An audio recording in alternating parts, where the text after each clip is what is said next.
Peace, family. This is your brother, Asarim Hotep, with the Martin Delaney Center for Egyptology. And today is Wednesday, September the 7th. And this is just kind of a pop up. This wasn't planned or anything. Just wanted to do a quick live announcement. So uh, I'll let you know when we return in just a sec.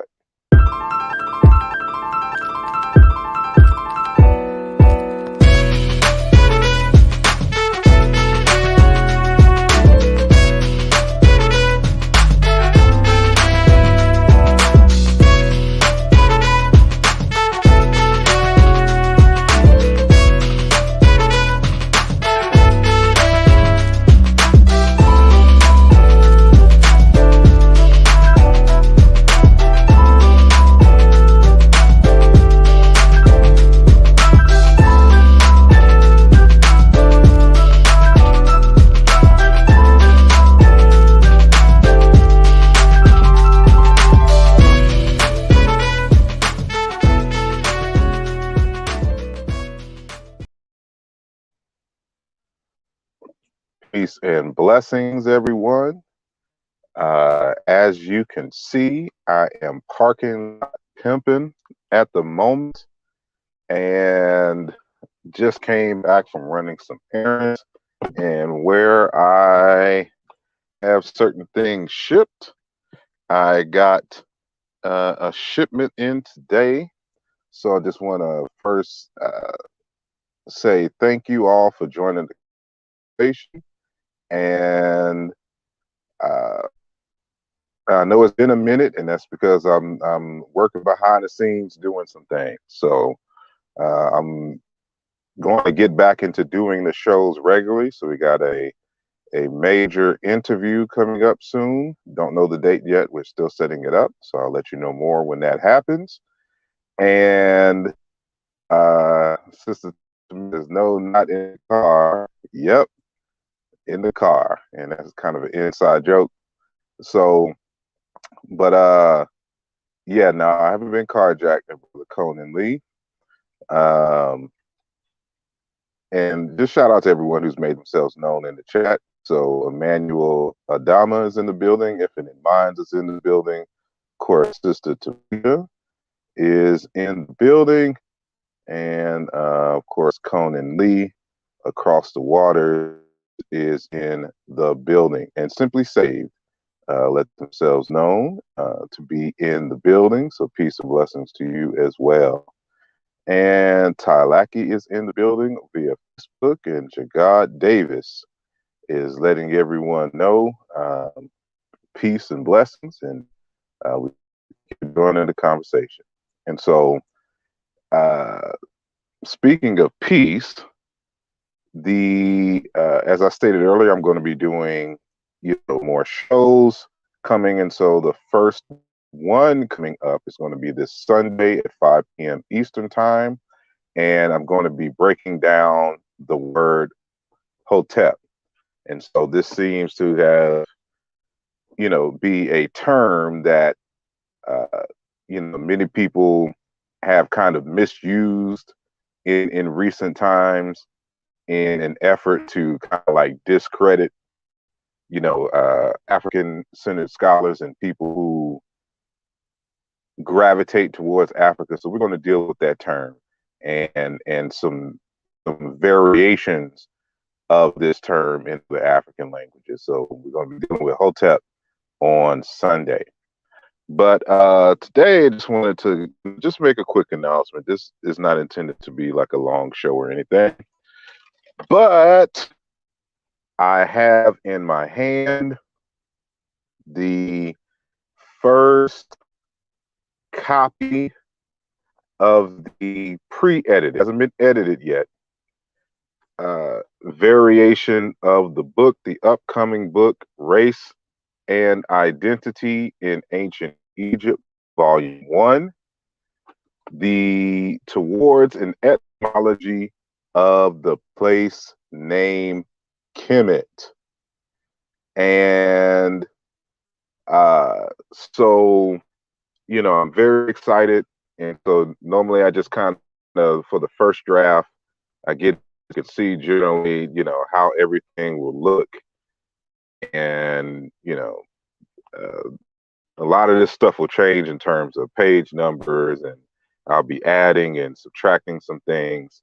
So I'm gonna be going through this mug quite thoroughly, taking some stuff out, putting some stuff in, and because I got a few copies, what I also do every time I get a book printed is I send the first drafts to a number of scholars in the field so that they can review it and critique it and tear it up, so that by the time that it reaches y'all in final form, it will be worthy of your time.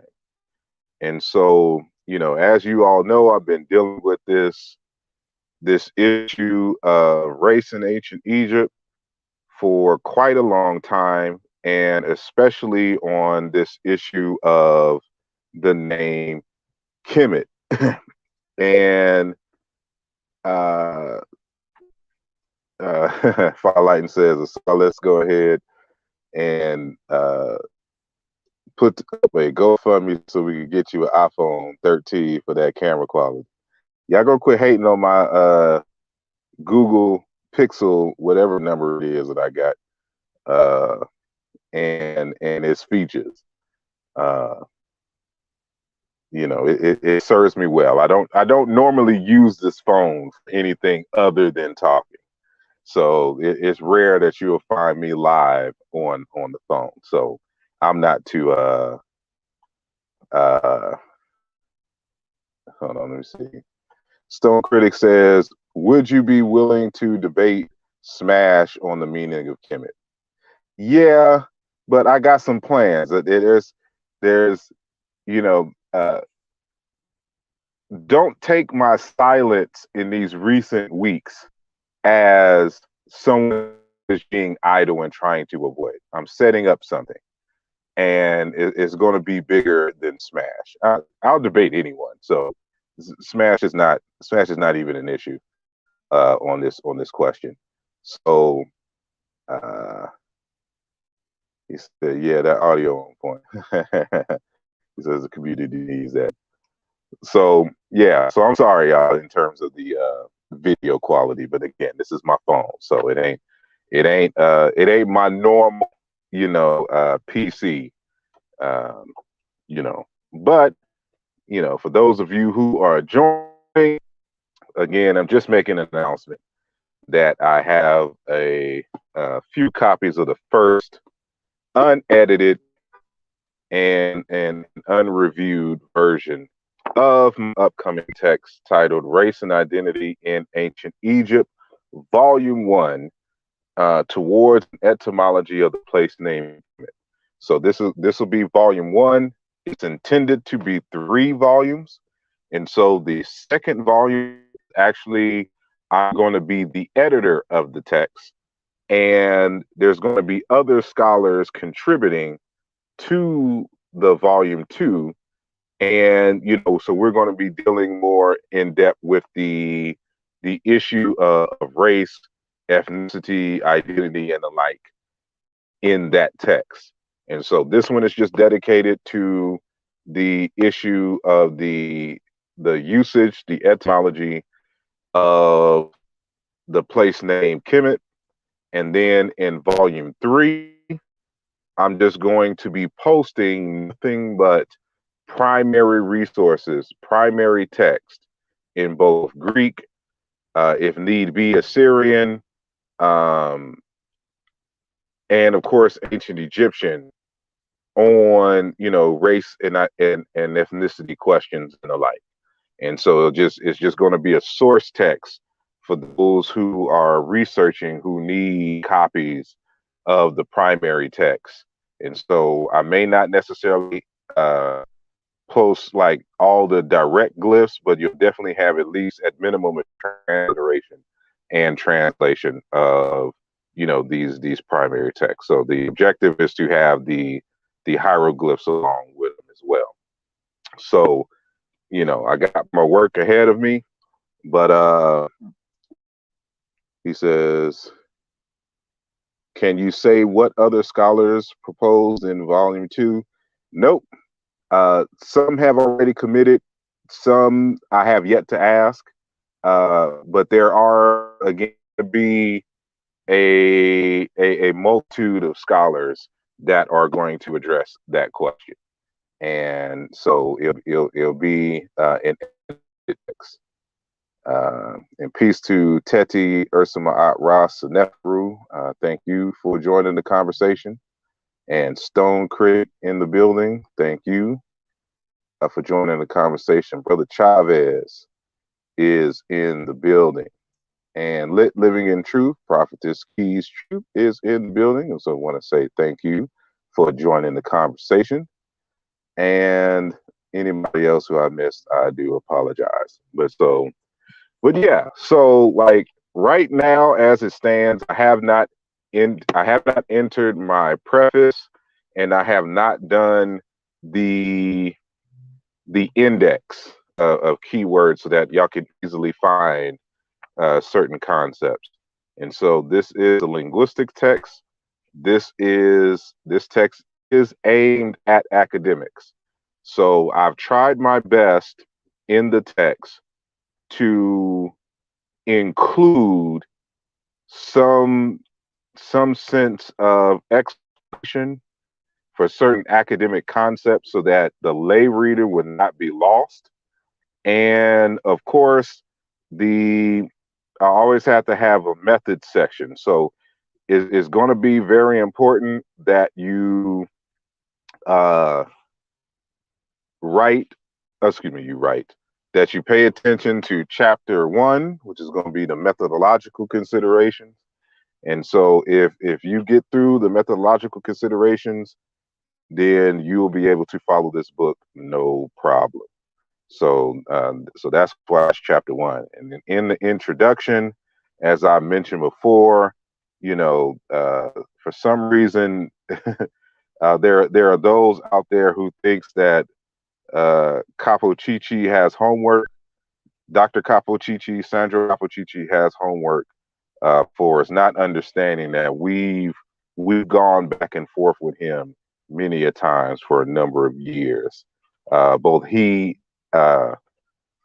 I and, for example, Jean-Claude Mboli.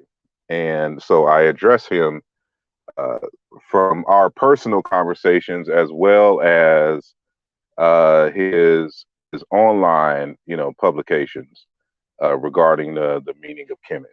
And we don't just address him; we address everybody in that has dealt scholarly, in this space.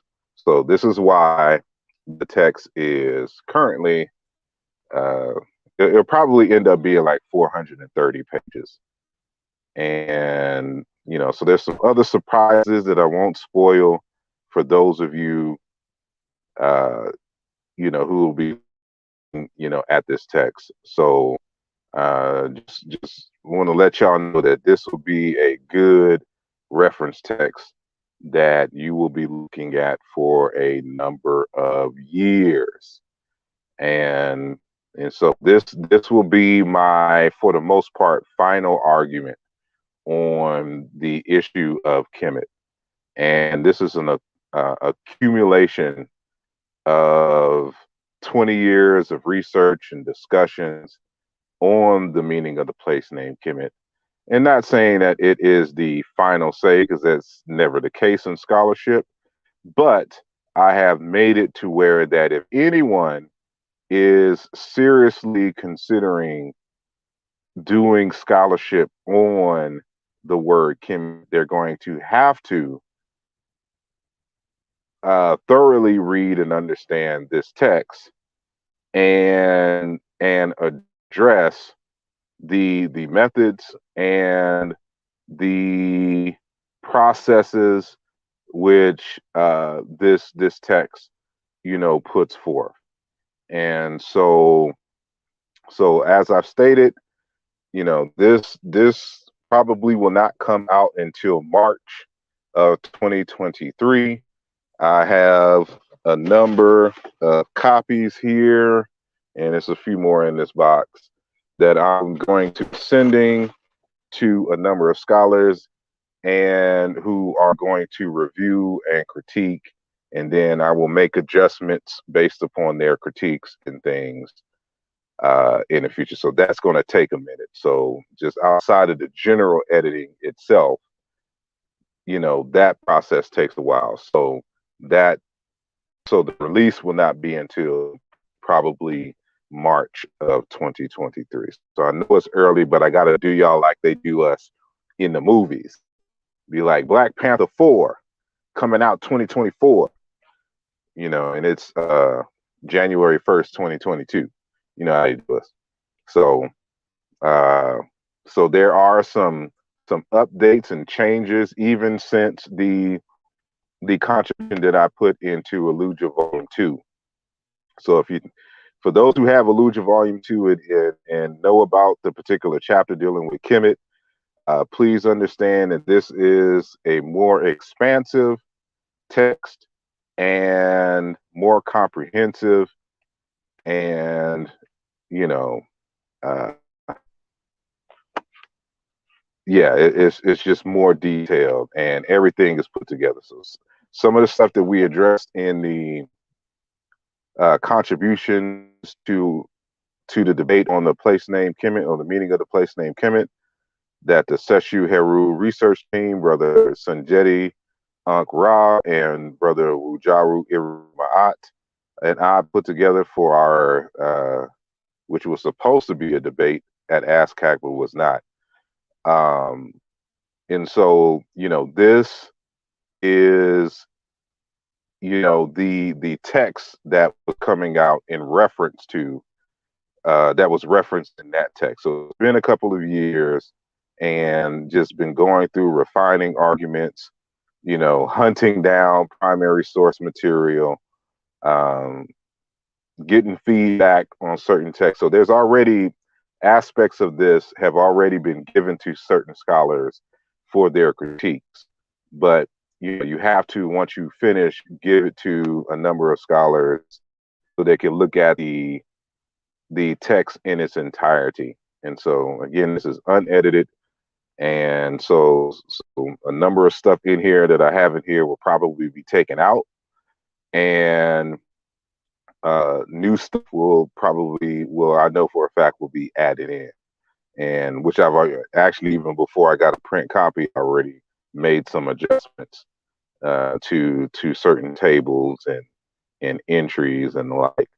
So yeah, it's gonna be fun. And so once I release this text, then I'm just gonna go ham in these internet streets, because as I like to say, I want all the smoke, and this is what I live for.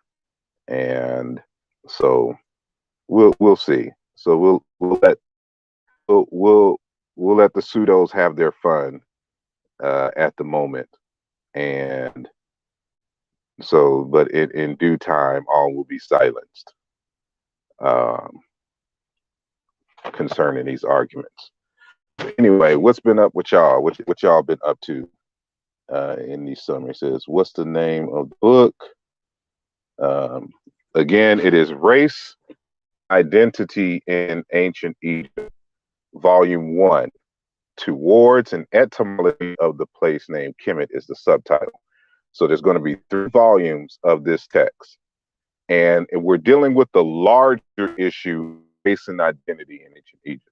So I wanted to start off with a conversation dealing with the place name Kemet itself.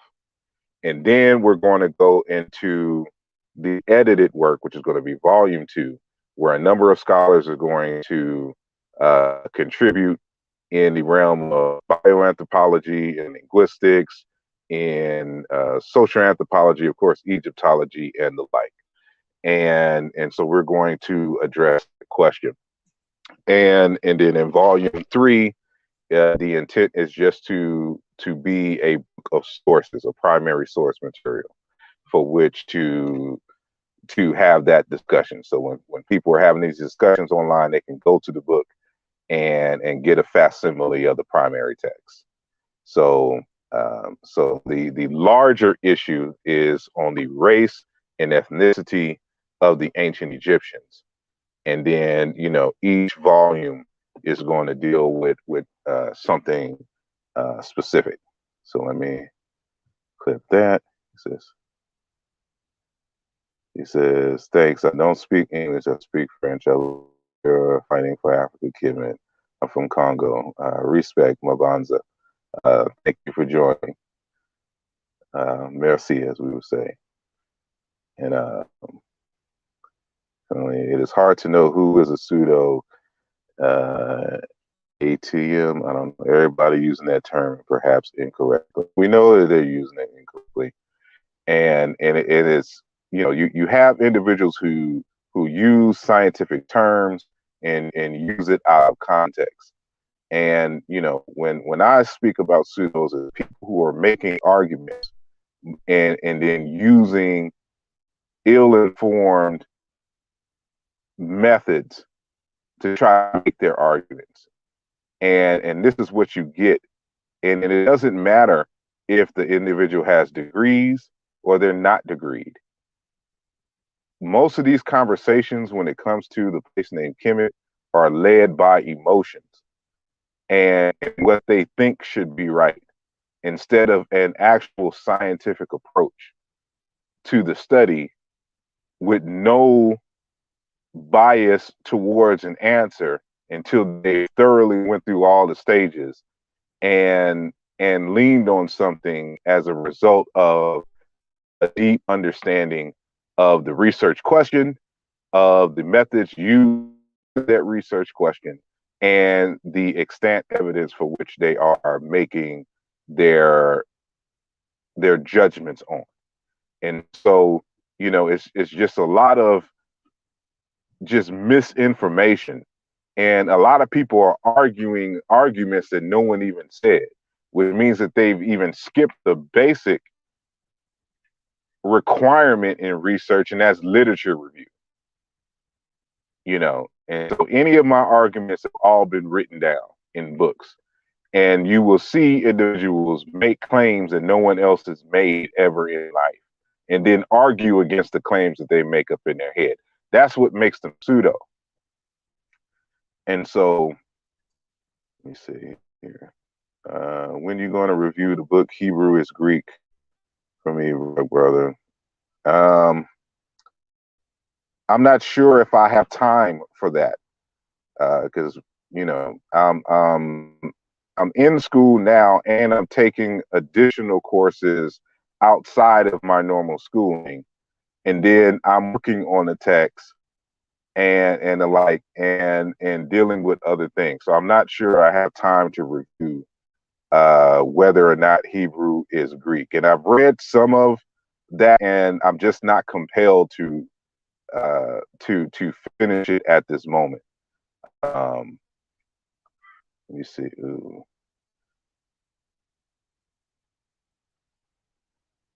He said, oh, okay. Conan says ATM is at the moment. Five Lion is going to be running after Asar wearing his ICBK armor, a medieval crossbow in his body. Like, and the fact that y'all are saying that the Hebrews are using this text already let me know about the quality of the text. See, I'm not currently in the mind state to want to deal with Hebrew and Bible jibber jabber. That's just not in the headspace that I'm in currently. Because you got to deal with a whole bunch of non-rational thinking when you're trying to deal with folks in the Bible and the Quran and those just religious movements. And so I'm back in school for technology, and I just don't have the wherewithal to kind of deal with that. Let me see. This is just as news back, man. they would be against you using it. That books proves that Hebrew was derived from the Greek language without a doubt. No, Hebrew language, like the the Hebrew script, like I'm trying to get an understanding of your argument here, because the Hebrew language does not derive from Greek, and there's no linguist, no serious linguist that will be able to demonstrate that. If you find, a lot of Greek words in Hebrew or Hebrew words in Greek, that is only because they have a long period of interactions in that in 11 time space. That was a big trade center. So if you find words in both of the languages, that's that's to be expected. And it is actually the Greek script that emerges from the Phoenician, but the Phoenician and Hebrew script is what emerges from the Meta Neter. There's plenty of academic work, serious academic work that deal with that topic.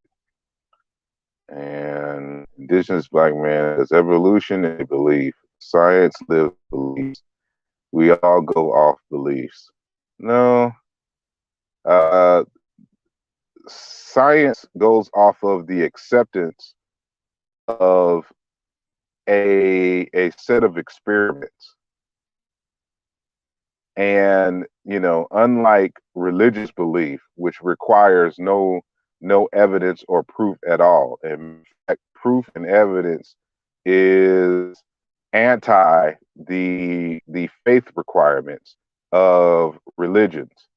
And so there's two different things here. And what really separates the two is the notion that um, if a uh, new experiment or sets of experiments and new data emerges that makes the old data obsolete, a scientist is required and compelled to accept the new evidence and to accept what that evidence implies in regards to the larger theory on whatever it is what we're dealing with here. That's not like religious folks. Religious folks want to, no matter how much new data further eradicates the perspective of the religious faith, they double down and fight harder to keep the old ideas in the face of new evidence that falsifies their particular beliefs. So, just two different schemas altogether. Said that Arthur was a linguist and he proves that Greek created Hebrew. He shows the linguistic proof in his book. That's impossible, because again, Hebrew is simply a dialect of the Canaanite language. So he would have to argue that the Canaanites were actually Greeks. But then, how do you explain the Greek language and the Phoenician language being totally separate? Because we can demonstrate through the process of the comparative method that Canaanite, Hebrew, Arabic, Akkadian, etc., are related languages, and that they emerge from a proto-language which we call Semitic. And so, again, somebody has recommended this book in the past, and I got it, and I looked at it, and it was sloppy, and I was not impressed by what I was able to see there, which is why I'm not compelled to review the text, or waste my time reviewing the text in relation to other things that I could be doing at the moment that would be more beneficial. Let's see. Let's see here.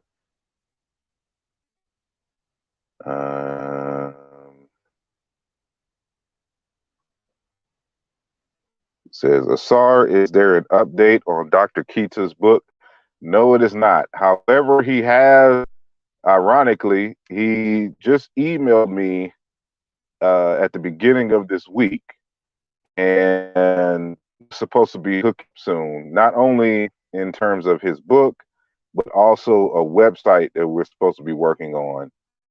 And you might see some more or him coming on TikTok. And so we'll be discussing that. I'm trying to get him up to date so he could use social media to get certain points across. But so keep your fingers crossed with that. But I'll definitely update everyone if and when that happens. And so and this man says a theory is a belief by definition. No, it is not. And I don't know how many times we have to have these conversations that when we're talking about a scientific theory, it is not what a layperson believes is a theory. There's a definition that they use, and everyone sticks to it. And so when you're talking about a theory in science, it is not a belief. It is an explanation of how all the experiments are related to each other regarding a specific a scientific research question. So I can have separate events. For example, like when we're talking about the Big Bang theory, the Big Bang theory is a hypothesis about what something happened, what may have happened at the beginning of the universe. The only reason why you even say beginning of the universe is because there's already been experiments that have demonstrated in terms of like redshifting and the like that in observation of stars that the universe is spreading out at a particular rate of speed that is constant. And so that's one experiment. Then you have another experiment dealing with the background micro wave or radiation. And then there's other observations in terms of lensing, certain gravity things, that when you put them all together, that's what the Big Bang theory is. It's trying to explain how all of these different scientific results relate to each other. It is not belief. And so if the theory to change, that means actually all the experiments or a new major experiment would have to either falsify those truths. And so again, this is what I meant. Those who have been with us since the beginning of the conversation, when people use scientific jargon wrongly and distort the conversation. Let me see. But that's just, I don't know what y'all talking about. So look for that, like staying a white man is not man. Yeah, you're in another space there. Make sure that you big up and like the video. If you're new to the channel, make sure that you subscribe. Try to hit 10,000 subscribers, and each subscription and each like helps. Me to wreak havoc these internet streets. And so I appreciate and love each and every one of you for joining this conversation.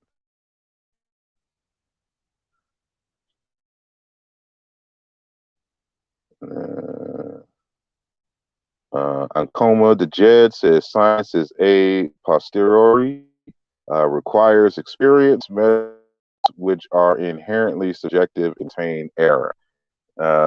Yes, which is why if you actually read scientific data, there's a certain margin of error which is acceptable. And so that's where you'll see a plus or minus, because with scientific experiments, you do them a number of times. And when you get the same result a certain percentage of the time in relationship to the number of experiments, this is when they accept it as as a perfect explanation for a certain type of reality.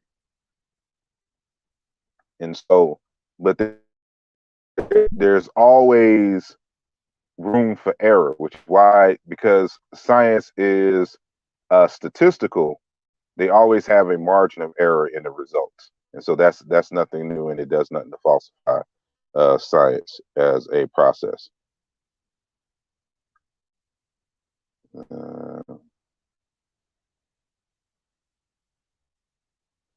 He said, did you manage to get in contact with Dr. Akim Wumi Ogun Diran?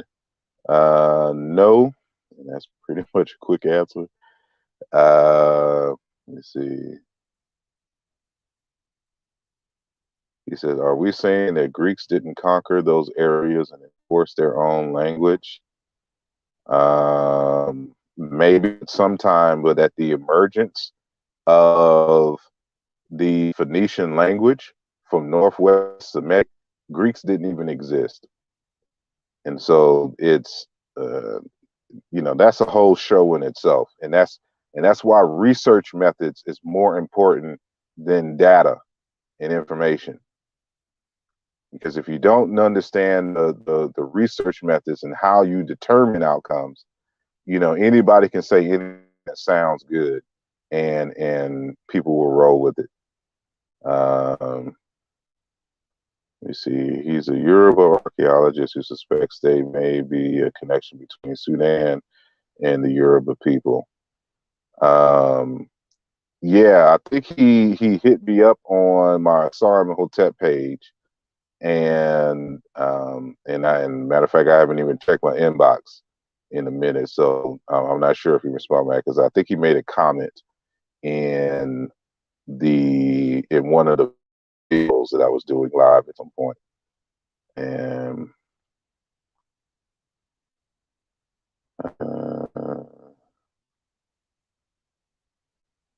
and what is this? That was the science behind the ancient Kemetic Tepeseb. They tested things 9 times to determine if they were readable. You're going to have to show me that in a primary text, and then we can go from there. And so, everyone who is just joining the conversation, just, shooting the breeze. I'm out doing errands or whatnot. I'm actually about to go study. I have an assignment that I need to work on. And so, I'm out in these, well, right now, I was in the Philly streets, but now I'm out here, King of Prussia. But just a reminder that, my unedited proof copy for the first draft, this is just the first draft, of the text Race and Identity in Ancient Egypt, Volume 1, I received today, and towards an etymology of the place named Kemet. And so I want all the smoke.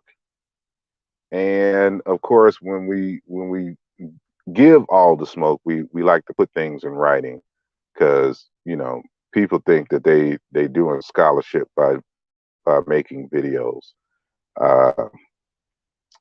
But that's neither here nor there. So,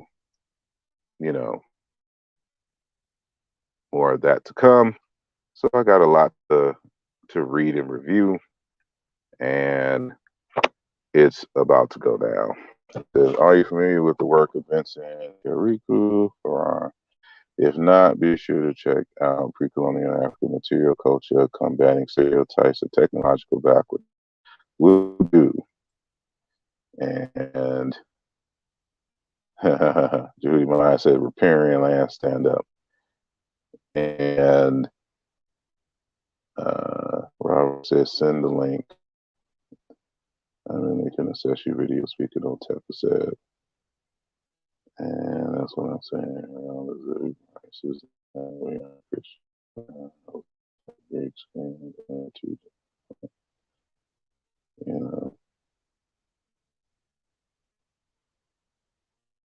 Understand that is Okay, so let me read what he stated. He says, "That's what I'm saying, big brother. This book prices that we aren't Christian, but we're Hotep. The Greeks created all of that. It's possible that the Greeks did, but if they did, they did it within Hebrew language and culture, which existed before the any evidence of the Greeks. And so it wouldn't matter. It's no different like saying, for example, like African American, these African folks created hip hop culture, but all of the early raps and all of the raps are in English. Like the English existed before the African American, not the African, but the African American. Like the African American is the result of an enslavement process and a power dynamic here in the States, and so it, it it's it's again, there's so much like I would have to unpack and deal with, which I don't want to do. I'll let those who even care about the Bible, and I'll let deal with that. I don't care about the Bible at this point, and so it's just a waste of time um, dealing with these folks. This is an definition of theory, belief, policy, or procedure. Who cares what a literal definition of a theory is? In science, they find certain things and then they operationalize that definition and how they use it. And so type in a scientific theory, not a layperson's theory. A layperson thinks a theory is a belief. That's not what it is in science.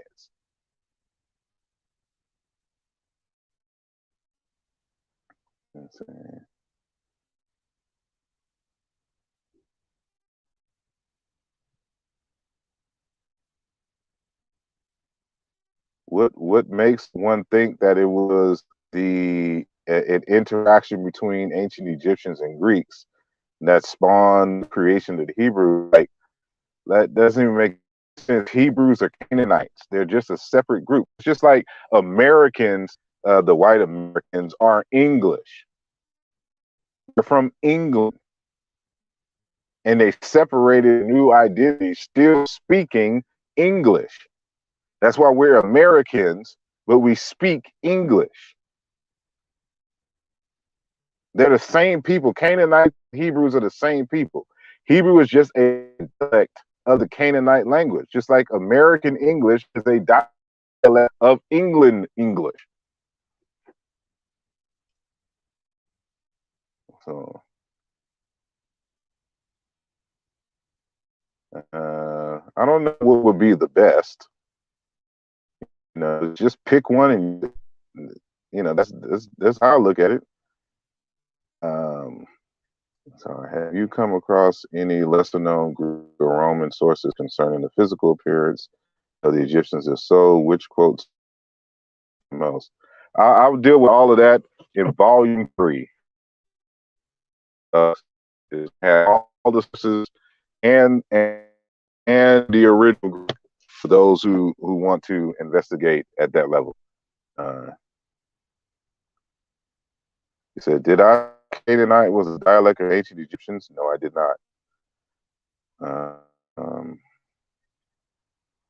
me see. Did I skip anything? I'm trying to scroll up now.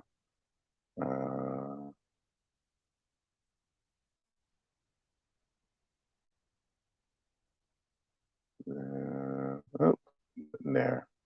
So what I'm going to do is I'm about to go get me something to eat, and then I'm going to get to work.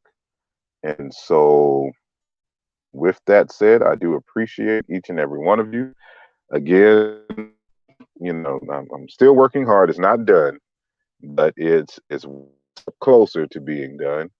And that is Race and Identity in Ancient Egypt, Volume 3. Excuse me, Volume 3, Volume 1. And we're dealing with the etymology of the place name Kemet. So right now it's about 400 and 300. No, it's about 404 pages pages go. It'll probably be like 4:30 by the time it's done. But I think y'all will enjoy this. And so until next time, I thank each and every one of y'all. I'm gonna stop parking lot pimping at the moment and get some work done. So y'all be easy. I will see you Sunday where we're gonna be talking about the word Hotep and put some context and respect on the name. Anyway, I'm out. Peace.